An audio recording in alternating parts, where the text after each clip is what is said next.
haddaan xubnaheennaas ilaahay ku caabudno ku adeecno adduunyadan sidaan doonnaa ilaahay noo yeeli galabtaan sheegaaye kitaabka imaam ibn al-Jawzi rahimahullah uu leeyahay sifatu safwa dasa cajiib ku sheegay Abdulwahid bin Zayd nin la oran jiray nin saalix oo caabido reemaka ayuha habeenada kamida sidoo u ducaysanayo oo alla baryayay ayuu ilaahayow wuxuu ilaahayow gabdhaha muuminaadka ee aniga ma aragtaan adduunyada aad aakhirada jannada igu tala gashay hadday adduunka joogaan ilaahu itusbu yiri uu seexday markuu ducaystay buu iska seexday manaan baa lagu yiri gabadha maymunata sawda layda ee Ciraaq ku nool ee magaalada Kuufa ku nool ee miiga Kuufa ku nool ayaa kamida gabdhaha muuminaadka jannada lagu guurin doono makku ka dhaqaaqay Ciraaq buu tagay magaalada Kuufa yimiday dadkii buu wareystay markaas loo sheegay leeyri wartaasi waa to macduurada oo dadka ma soo dhex gasho magaalada dibadeeda xoolo ku dhaqata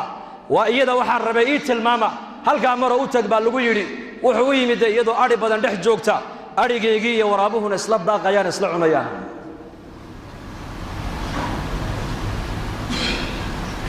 markaasay jubbad suufa ay markaa huwanta salaad baytu kata 800 maanu malan kitaabka inaan ka arkay subaxdu kaliya 800 oo rakacaytu kata way ka baxda way tukata way xirata way tukata markaa bay dareentay qof bini aadan inuu meesha soo dhawaado ariga soo dhex galay salaadii bay khafiifisay kulka salaadii ka baxday ayay ku tiri ibn Ziyad ibn Zayd bay ku tiri ballankeenu halkan ma hayno aakhire iska socod bay ku tiri wallahi yaabay magaciisina way sheegtay muraadku socdana way sheegtay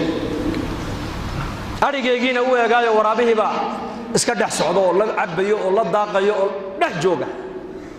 wuxuu in Zaydina nahay oo arinka u socda ayaa ku sheegay waxay tiri xadiiskii nabiga maadin lowday inna al-arwah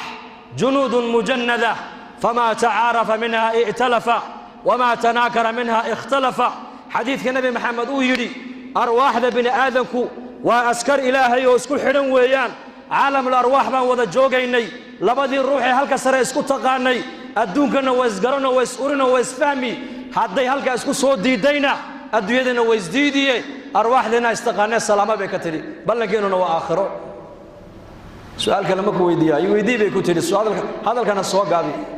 أريقا كان ورابو كاعون ما يمحاتكو آخر دي بولي بليشيك وعيتري هلا يا بن أنيقو إله خالق ربي xiriirkii naga dhaxeeyay baan adkaystoon hagaajistay labada xiriirkii ka dhaxeeyay ilaahay ba hagaajiyay